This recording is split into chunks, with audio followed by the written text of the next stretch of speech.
ചേട്ടാ, കഴിഞ്ഞ ദിവസം തൃശ്ശൂർ പറപ്പൂക്കരയിൽ ഒരു സംഭവം ഉണ്ടായി. അച്ഛനെ മകൻ വെട്ടിപ്പരിക്കേൽപ്പിച്ചു. കൊടുവാൾ കൊണ്ടുള്ള വെട്ടിൽ അച്ഛന് ഗുരുതരമായ പരിക്കേറ്റു. തുടർന്ന് യുവാവ് വീടിൻ്റെ മച്ചിൽ കയറി ഇരിപ്പായി. ഏകദേശം 5 മണിക്കൂറോളം പരിശ്രമിച്ചതിന് ശേഷമാണ് പോലീസിന് ഇയാളെ വീടിൻ്റെ പുറത്ത് നിന്ന് താഴെ ഇറക്കാൻ സാധിച്ചത്. ഇത് ആഭിചാരമൊക്കെ ബന്ധപ്പെട്ട് കിടക്കുന്ന ഒരു കേസാണ്. എന്തായിരുന്നു ആ സംഭവം എന്നാണ് നമ്മളിന്ന് ചർച്ച ചെയ്യുന്നത്. ഇത് ഈ മുത്രത്തിക്കര ഉം. മുത്രത്തിക്കര ശിവക്ഷേത്രത്തിന് അരികിൽ മേക്കാടൻ വീട്ടിൽ ശിവൻ എന്ന ആളാണ് പരിക്കേറ്റത്. അതായത് ഈ പ്രതിയായിട്ടുള്ള വിഷ്ണുവിൻ്റെ പിതാവ്. ഉം. അദ്ദേഹത്തിന് 62 വയസ്സ് പ്രായമുണ്ട്. ഉം. ഉം. അദ്ദേഹത്തിൻ്റെ ഭാര്യ ലളിത. അത് വളരെ അത്ഭുതകരമായി ഈ സംഭവത്തിൽ രക്ഷപ്പെട്ട ഒരാളാണ് ലളിത. അഭിഷേക് പറഞ്ഞതുപോലെ തന്നെ ഇത് ആഭിചാരം, ദുർമന്ത്രവാദം ഇതുമായിട്ടൊക്കെ ബന്ധപ്പെട്ട് കിടക്കുന്ന കേസാണ്. കാരണം വീടിനുള്ളിൽ കയറിയ പോലീസ്, അതായത് ഇയാളെ താഴെ ഇറക്കാൻ വേണ്ടി വീടിൻ്റെ രണ്ടാമത്തെ നിലയിലേക്ക്, ഇത് ഓട് പാകിയ വീടാണ്, രണ്ടാമത്തെ നിലയിലേക്ക് കയറാൻ പറ്റും. അപ്പം രണ്ടാമത്തെ നിലയിലേക്ക് കയറാൻ ശ്രമിച്ചപ്പോൾ പോലീസ് കാണുന്നത് അവിടെ ഈ ആഭിചാരം നടത്തുവാൻ വേണ്ടി കൊണ്ടുവന്നിരിക്കുന്ന പൂവൻ കോഴി, കറുത്ത പൂവൻ കോഴി, അതുപോലെ തന്നെ അതുപോലെ കളം, അങ്ങനെയുള്ള ഒരുപാട് കാര്യങ്ങൾ ആഭിചാരം നടത്താൻ വേണ്ടിയുള്ള ദുർമന്ത്രവാദം നടത്തുന്നതിന് ആവശ്യമായ സാധനങ്ങളെല്ലാം തന്നെ ഉണ്ടായിരുന്നു. ഈ വിഷ്ണു ഒരു ഉഴിച്ചിൽക്കാരനാണ്, ഉഴിച്ചിൽ നടത്തുന്ന ആളാണ്. അപ്പോൾ ആ ജോലി ചെയ്തുകൊണ്ടിരുന്ന ഒരാൾ ഇൻസ്റ്റഗ്രാമിൽ വളരെ വൈറലാണ്. ഇൻസ്റ്റഗ്രാമിൽ ഒരുപാട് ഫോളോവേഴ്സ് ഉള്ള ആളാണ് ഈ വിഷ്ണു. ഇൻസ്റ്റഗ്രാമിൽ ഇടയ്ക്കിടയ്ക്ക് റീൽസും അത്തരത്തിലുള്ള കാര്യങ്ങളൊക്കെ ഇടുന്ന ഒരാളാണ്. അയാൾ പെട്ടെന്ന് ഇതിലേക്ക് അങ്ങ് വഴിമാറി. മാനസികാസ്വാസ്ഥ്യമാണോ എന്ന സംശയം പോലീസിന് ഇപ്പോഴുമുണ്ട്. അപ്പോൾ ഇയാൾ എന്ത് ചെയ്തെന്ന് വെച്ച് കഴിഞ്ഞാൽ, അതുപോലെ തന്നെ യോഗാഭ്യാസമുണ്ട്, യോഗ അറിയാം, അതുപോലെ തന്നെ കായിക പരിശീലനം ഉണ്ട്, ആയുധാഭ്യാസം ചെയ്യാറുണ്ട്, ആയോധന കലയിൽ വൈദഗ്ധ്യമുണ്ട്, ആയോധന കലയിൽ. അപ്പം അങ്ങനെയുള്ള ഒരാൾ പെട്ടെന്ന് ഈ ദുർമന്ത്രവാദ ആ രീതിയിലേക്ക് മാറി വീട്ടിൽ ആഭിചാരക്രിയകൾ നടത്തി തുടങ്ങി. അപ്പോൾ വിഷ്ണുവിൻ്റെ അമ്മ ലളിത, അതുപോലെ തന്നെ ഇപ്പോൾ പരിക്കേറ്റ ശിവൻ, ഇത്രയും പേരായിരുന്നു വീട്ടിൽ താമസിച്ചിരുന്നത്. കഴിഞ്ഞ ഒരു 1.5 മാസം മുമ്പ് ഈ വിഷ്ണുവിൻ്റെ ആഭിചാരക്രിയകൾ മൂലം പിതാവ് ശിവനും ലളിതയും ഈ വീട് വിട്ട് മാറിപ്പോയി. അവരവരുടെ മകളുടെ, ഇവർക്ക് 2 മക്കളാണ്, അവരുടെ മകളുടെ വീട്ടിലേക്ക് താമസമാക്കി. ഇയാളുടെ ഈ ദുർമന്ത്രവാദം, ഈ ആഭിചാരമൊക്കെ കണ്ട് ഇവർ ഭയപ്പെട്ടു പോയി. ഇയാളുടെ പ്രവൃത്തികളൊക്കെ കണ്ട് എനിക്ക് തോന്നുന്നു 1-2 ഫോട്ടോസൊക്കെ ഈ ആഭിചാര, അതായത് നമ്മുടെ നാഗാ സന്യാസിമാർ നിൽക്കുന്ന രീതിയിലൊക്കെ കാണാൻ അത്തരത്തിലുള്ള ചിത്രങ്ങളൊക്കെ ഇയാൾ ഇടാറുണ്ട്. അപ്പോൾ അങ്ങനെയുള്ള ചിത്രങ്ങളൊക്കെ ഇട്ട് ആളുകൾക്ക് മുന്നിൽ താനൊരു അവതാരമാണ്, മറ്റൊരു അവതാരമാണ് എന്നുള്ള രീതിയിലുള്ള പ്രവൃത്തി ആ ചെറുപ്പക്കാരൻ്റെ ഭാഗത്തു നിന്നും ഉണ്ടാകുന്നത്. അതുകൊണ്ടാണ് അവർ പോയത്. കഴിഞ്ഞ ദിവസം സംഭവിച്ചത്, ഈ 45 ദിവസത്തിന് മുമ്പ് അച്ഛനും അമ്മയും മകളുടെ വീട്ടിലേക്ക് പോയിരിക്കും, സഹോദരിയുടെ വീട്ടിലേക്ക് പോയിരിക്കുന്നു. ഈ 45 ദിവസമായിട്ട് ഈ ചെറുപ്പക്കാരൻ പുറത്തു പോകുന്നില്ല, വീടിന് പുറത്തേക്ക് ഇറങ്ങിയിട്ടില്ല. ഇതിനിടെ പിതാവ് ഒരു 4-5 തവണ ഈ വീട്ടിൽ വന്ന് വിളിച്ചിട്ടും ഈ വിഷ്ണു വീടിൻ്റെ കതക് തുറക്കാനോ പിതാവിനെ വീടിനുള്ളിൽ പ്രവേശിക്കാനോ തയ്യാറായില്ല. അദ്ദേഹം എന്തിനു വന്നു എന്ന് വെച്ച് കഴിഞ്ഞാൽ, ഇവർക്ക് സർക്കാരിൽ നിന്നുള്ള ഒരു ധനസഹായം, ആ ധനസഹായത്തിന് ചില പേപ്പറുകൾ ഹാജരാക്കാനുണ്ടായിരുന്നു. ആ പേപ്പറുകൾ എടുക്കുന്നതിന് വേണ്ടിയാണ് ഇദ്ദേഹം ഈ വീട്ടിൽ വരുന്നത്. എന്നാൽ വിഷ്ണു അത് കൊടുക്കാൻ, വീടിനുള്ളിൽ കയറാനോ അല്ലെങ്കിൽ പുറത്ത് നിൽക്കുന്ന പിതാവിന് ഇത് കൊടുക്കാനോ വിഷ്ണു തീരെ തയ്യാറല്ല. അയാൾ ഇതിനോട് വലിയ എതിർപ്പ് പ്രകടിപ്പിക്കുകയാണ്. ഒടുവിൽ ഇന്നലെ ഭാര്യയും കൂട്ടി, ഒപ്പം ഒരു ബന്ധുവിനെയും കൂട്ടി, ഈ പിതാവ്, ഈ പറയുന്ന ശിവൻ എന്ന് പറയുന്ന പിതാവ് ഈ രേഖ എടുക്കുന്നതിന് വേണ്ടി ഈ വീട്ടിലേക്ക് എത്തുന്നു. ഞാൻ പറഞ്ഞ മുത്രത്തിക്കര ശിവക്ഷേത്രത്തിനരികിലുള്ള ഈ വീട്ടിലേക്ക് എത്തുന്നു. ഈ വീടിൻ്റെ മുറ്റത്തെത്തിയ ശേഷം ഇയാളെ വിളിച്ചപ്പോൾ കുറേ തവണ വിളിച്ചിട്ടും തുറന്നില്ല. അങ്ങനെ ഒരുപാട് തവണ കതകിന് തട്ടിയപ്പോൾ ഈ വിഷ്ണു വന്ന് കതക് തുറന്നു. അപ്പോൾ ഇയാൾ പറഞ്ഞു, രേഖയും വസ്ത്രങ്ങളുമല്ല, നിങ്ങളുടെ വസ്ത്രങ്ങളും രേഖയുമല്ല കിണറ്റി കിടപ്പുണ്ട്, പോയി എടുത്തോളാൻ പറഞ്ഞു. അങ്ങനെ പിതാവ് പോയി, ശിവൻ പോയി നേരെ കിണറ്റിൽ നോക്കിയപ്പോൾ ഈ പറയുന്നത് ശരിയാണ്. വീടിൻ്റെ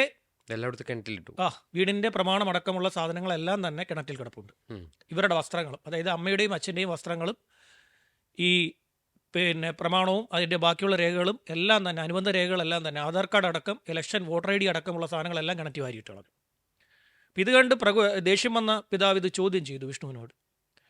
ഇയാൾ നേരെ സൈലൻ്റ് ആയിട്ട് അകത്ത് പോയി. അകത്ത് പോയ ശേഷം ഇയാൾ ഒരു കൊടുവാളുമായി വന്നു. ഈ കൊടുവാളെന്ന് പറഞ്ഞു കഴിഞ്ഞാൽ പല സ്ഥലങ്ങളിൽ പല ഭാഷയാണ്, കത്താളെന്നൊക്കെ പറയാറുണ്ട്. ഇത് വെച്ച് ഈ 10-60 വയസ്സ് കഴിഞ്ഞ മനുഷ്യനെ ഇയാൾ കഴുത്തിന് വെട്ടി. കഴുത്തിനും തോളലിനുമായിട്ട് 4 വെട്ടാണ് വെട്ടിയത്. വെട്ടേറ്റ ഈ മനുഷ്യൻ തറയിലേക്ക് വീഴവേ അടുത്ത ലക്ഷ്യം ഇയാളുടെ മാതാവിനെയായിരുന്നു. ലളിത എന്ന് പറയുന്ന ആ സ്ത്രീയാണ് രണ്ടാമത് കൊലപ്പെടുത്താനുള്ള ശ്രമം നടത്തുകയുണ്ടായത്. അവർ ഓടിമാറിയപ്പോൾ അവരുടെ പിന്നാലെ ഈ വിഷ്ണു ഈ പറയുന്ന കൊടുവാളുമായി ഓടിച്ചെന്നു. ഭാഗ്യത്തിന് ഇവർ വന്നപ്പോൾ ഒരു ബന്ധുവിനെ കൂട്ടിക്കൊണ്ടുവന്നെന്ന് ഞാൻ പറഞ്ഞല്ലോ. ഈ ബന്ധു ഇയാളെ തള്ളി മാറ്റി ഈ ലളിതയെ അവിടെ നിന്നും രക്ഷിച്ചു. ഇതോടുകൂടി വിഷ്ണു വീടിനു ഉള്ളിലേക്ക് പോയി. പിന്നാലെ ഈ ബന്ധു പുതുക്കാട് പോലീസിൻ്റെ പരിധിയത് പുതുക്കാട് പോലീസ് സ്റ്റേഷനിൽ വിളിച്ചു.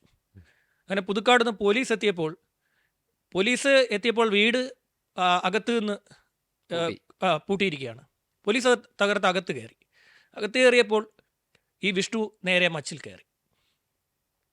കയറിയ ശേഷം ഇയാളുടെ കയ്യിൽ ആയുധം ഇരിപ്പുണ്ട്. 2 വാളുകൾ ഇയാളുടെ കയ്യിലുണ്ട്. നേരത്തെ കൊടുവാളുമുണ്ട്, ഒരു വാളുമുണ്ട്. ഇതുകൂടാതെ മുളക് പൊടി അതും കയ്യിലുണ്ട്. ഇത്രയും സാധനങ്ങളുമായിട്ടാണ് ഇയാൾ മച്ചിലേക്ക് കയറിയത്. ഞാൻ പറഞ്ഞല്ലോ, ഒരു അഭ്യാസിയാണ്. കളരിപ്പയറ്റടക്കം അറിയാവുന്ന ഒരാളാണ്. മെയ് വഴക്കമുണ്ട്. അപ്പോൾ അയാൾ എന്തെന്ന് വെച്ച് കഴിഞ്ഞാൽ എന്താ പറയുക, വാനരനെ പോലെ തൂങ്ങി അപ്പുറം ചാടി ഇപ്പുറം ചാടി പൊയ്ക്കൊണ്ടിരിക്കുകയാണ്. പോലീസിന് അതിനുള്ള ശേഷി ഉണ്ടായിരുന്നില്ല. ഒരുപക്ഷെ പോലീസ് കരുതി കാണും. അങ്ങനെ പോയി പിടികൂടാൻ ചെന്നാൽ ഒന്നുകിൽ പോലീസ് ഉദ്യോഗസ്ഥന് കയറി ചെല്ലുന്ന പോലീസ് ഉദ്യോഗസ്ഥന് പരിക്കേൽക്കാൻ സാധ്യതയുണ്ട്. അല്ലെങ്കിൽ ഈ പറയുന്ന പോലീസ് ഉദ്യോഗസ്ഥനും വിഷ്ണുവും കൂടി തറ വീഴാനുള്ള സാധ്യതയുണ്ട്. അതുമല്ലെങ്കിൽ വിഷ്ണു അവിടെ വെച്ച് ആത്മഹത്യ ചെയ്യാനും സാധ്യതയുണ്ട്. അങ്ങനെ പല സാധ്യതകൾ പോലീസ് പരിശോധിക്കുമല്ലോ. ഒരു അപകടം ഒഴിവാക്കുക എന്നുള്ളതാണ്. ഒരു പ്രതിയെ പിടികൂടുന്നതിനൊപ്പം തന്നെ പ്രതിയുടെ ജീവൻ സംരക്ഷിക്കുക എന്നുള്ള ഉത്തരവാദിത്വം കൂടി പോലീസിന് ഉണ്ടല്ലോ. ജീവനോടെ പിടികൂടാനാണല്ലോ പോലീസ്. അപ്പോൾ പോലീസ് അങ്ങനെ എന്ത് ചെയ്യണമെന്ന് അറിയാത്ത ഒരു നിലയിൽ നിൽക്കുകയായിരുന്നു. ഏതാണ്ട് ഉച്ച മുതൽ വൈകുന്നേരം വരെ. വൈകുന്നേരത്താണ് വിഷ്ണുവിനെ കീഴടക്കാൻ പോലീസിന് സാധിച്ചത്. ഇയാൾ മച്ചിൻ്റെ പല ഭാഗത്തും കയറിയിരുന്ന് വെല്ലുവിളിക്കുകയാണ്. കയറി വരുന്നവനെ ഞാൻ കൊല്ലും, എന്നിട്ട് ഞാൻ ആത്മഹത്യ. ഇതാണ് ഇയാൾ പറഞ്ഞുകൊണ്ടിരിക്കുന്നത്. അപ്പോൾ ഈ പോലീസ് ഉദ്യോഗസ്ഥർ മടിച്ചു. ഇതിനിടെ 4 ജനൽച്ചില്ല പോലീസ് തകർത്തു. പോലീസിൻ്റെ നിർദ്ദേശപ്രകാരം പെപ്പർ സ്പ്രേ കൊണ്ടുവന്നു. അവിടെ നിന്നും പെപ്പർ സ്പ്രേ അടിച്ചു കഴിഞ്ഞാൽ സ്വാഭാവികമായിട്ടും ഇയാളുടെ നില തെറ്റിപ്പോവും. പെപ്പർ സ്പ്രേ ഏതെങ്കിലും ഒരു ഓടിളക്കി പെപ്പർ സ്പ്രേ അയാൾ ഇരിക്കുന്ന ഭാഗത്ത് അടിച്ചു കൊടുത്തു കഴിഞ്ഞാൽ മുഖത്തിന് കറക്റ്റ് മുഖം വരുന്ന ഫേസ് വരുന്ന രീതിയിൽ ഓടിളക്കി ഒരാൾ മച്ചിൽ കയറിയിരുന്ന് അടിച്ചു കൊടുത്തു കഴിഞ്ഞാൽ അതോടുകൂടി ഈ വിഷ്ണു എന്ന് പറയുന്ന എത്ര വലിയ അഭ്യാസിയാണെങ്കിലും പെപ്പർ സ്പ്രേ മുഖത്ത് വീണാൽ പിന്നെ നിൽക്കാൻ പറ്റില്ല, തറയിൽ പോവും. അപ്പോൾ ആ മറിഞ്ഞു വീഴുന്ന ഇയാളെ പിടിക്കാം എന്നുള്ളതായിരുന്നു പോലീസിൻ്റെ നിഗമനം. പക്ഷേ ഓരോ ഓടിളക്കുമ്പോഴും ഇയാൾ അടുത്തടുത്ത് ചാടിപ്പോവും. ഈ വാനരൻ പലയിടത്തും ചാടിപ്പോവുകയാണ്. അതിൻ്റെ ഇടയ്ക്ക് ഈ പറയുന്ന പരിക്കേറ്റ ശിവനെന്ന് പറയുന്ന പിതാവിനെ മെഡിക്കൽ കോളേജിലേക്ക് മാറ്റുകയുണ്ടായി.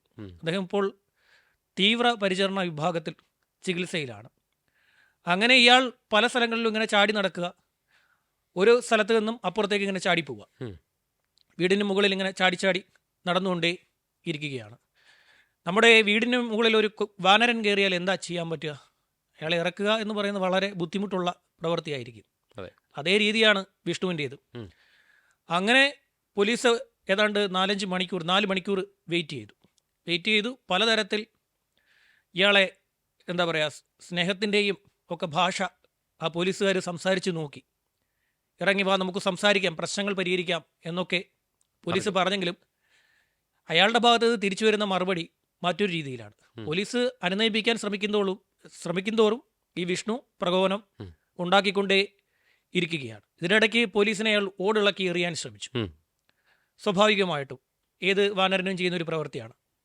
ചില വാനരന്മാർ തെങ്ങിന് മുകളിൽ കയറി തേങ്ങ പറിച്ചെറിയും. ഉടമയെ തന്നെ എറിഞ്ഞു കൊടുക്കും. അതിൻ്റെ ഉടമ ആരോ അയാളെ നോക്കി വെച്ച് എറിഞ്ഞു കൊടുക്കും. അത്തരത്തിൽ ചെയ്യുന്ന പരിപാടിയുണ്ട് ഇവർക്ക്.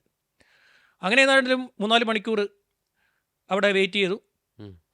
ഒടുവിൽ നാട്ടുകാർ പറഞ്ഞു, ഞങ്ങൾ അകത്തുകൂടി കയറി ചവിട്ടി എറിഞ്ഞു വീഴ്ത്താമെന്ന് പറഞ്ഞു. അകത്തുകൂടി കയറിയിട്ട് മുകളിൽ കയറി ഞങ്ങൾ എറിയാം, നിങ്ങൾ താഴെ നിന്ന് പിടിച്ചാൽ മതി. റിസ്ക് നമ്മൾ ഏറ്റെടുത്തോളാം എന്ന് പോലും ഈ പറയുന്ന നാട്ടുകാർക്ക് ആ ഒരു തീരുമാനം ഉണ്ടായി.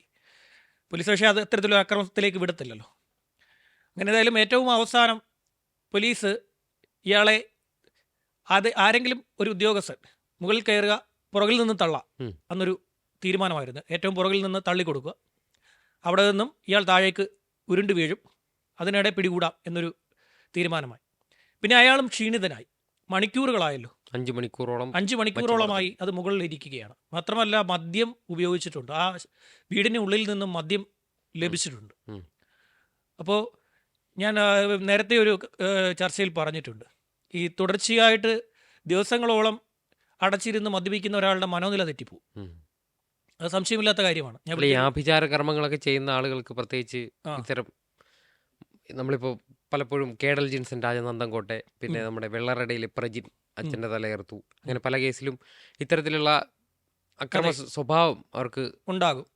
അപ്പം മദ്യം കൂടി ചെല്ലുമ്പോൾ, ഇപ്പം ജിൻസന്റെ കാര്യത്തിൽ ജിൻസൺ മദ്യപിക്കുകയോ, ജിൻസന്റെ ഒരു പ്രത്യേകത ഏതാണ്, ജിൻസൺ കേതൽ മദ്യപിക്കുകയോ ഒരു സിഗരറ്റ് പോലും വലിക്കുകയോ ചെയ്യുന്ന ആളല്ല. ലഹരി ഉപയോഗമില്ല, തീരെയില്ല. അത് പൂർണ്ണമായും ഇല്ല എന്നുള്ളത് പോലീസിന് അന്ന് തന്നെ വ്യക്തമായിട്ടുള്ള കാര്യമാണ്. ഇയാളുടെ കാര്യത്തിൽ മദ്യം കൂടി ഉപയോഗിച്ചു. പിന്നെ അന്തർമുഖനായി നിൽക്കുന്ന ഒരാളെ സൂക്ഷിക്കേണ്ടത് അത്യാവശ്യമാണ്. ആദ്യമേ തന്നെ ശിവനെന്ന് പറയുന്ന പിതാവിനെ അക്കാര്യത്തിൽ അഭിനന്ദിക്കണം.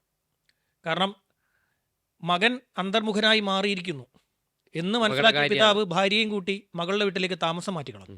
ഇല്ലായിരുന്നെങ്കിൽ മറ്റൊരു ദുരന്തം കൂടി സംഭവിക്കും. കാര്യം പൊതുവെ ഇത്തരം സ്വഭാവമുള്ള ആൾക്കാരെ എങ്ങനെ പെരുമാറുമെന്ന് നമുക്ക് പറയാൻ സാധിക്കില്ല. അവരുടെ ഉള്ളിൽ എന്താണ് എന്നുള്ളത് കണ്ടെത്തുക, അവരെങ്ങനെ ഏത് സമയം എങ്ങനെ പ്രതികരിക്കും, ഏത് വിഷയത്തോട് അവരെങ്ങനെ പ്രതികരിക്കുമെന്ന് നമുക്ക് പറയാൻ പറ്റില്ല. അതുകൊണ്ടുള്ള വീടുകളിൽ നാട്ടുകാരടക്കം ഒറ്റപ്പെടുത്തുന്ന സംഭവമുണ്ട്. അപ്പോൾ പെട്ടെന്നൊരു അപകടം ഉണ്ടായാൽ തന്നെ ആളുകൾ രക്ഷയ്ക്കെത്താനുള്ള സാഹചര്യം പോലും ഇല്ലാതാവും. ഉണ്ടായിരിക്കില്ല. ഇവിടെ പിന്നെ ഒരു അമ്മ മകനെ കൊലപ്പെടുത്താനുള്ള കാരണം, അമ്മയെ ഭർത്താവ് നിനക്ക് വട്ടാണെന്ന് പറയും, മകൻ അത് പറഞ്ഞത് കേട്ടിട്ടാണ്. മകനും അത് പറഞ്ഞപ്പോൾ അമ്മ പ്രകോപിതയായി. അങ്ങനെയാണ് മകനെ കൊന്ന് കത്തിച്ചു കളഞ്ഞത്. സ്വന്തം മകനെ കൊന്ന് കത്തിച്ചു കളയാനുള്ള കാരണം അതായിരുന്നു. ആ സ്ത്രീ സ്ഥിരമായിട്ട് ഭർത്താവ് ആ സ്ത്രീയെ പറയുന്നത് നിനക്ക് വട്ടാ, നീ നിന്റെ പണി നോക്ക് എന്ന് പറയും. അത് മകനും പറഞ്ഞതോടെ അതാണ് അവർക്ക് ആ ഒരു പ്രകോപനം ഉണ്ടാകാനുള്ള കാരണം.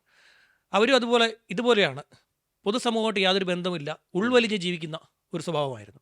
അങ്ങനെയുള്ളവരെ ശ്രദ്ധിക്കണം.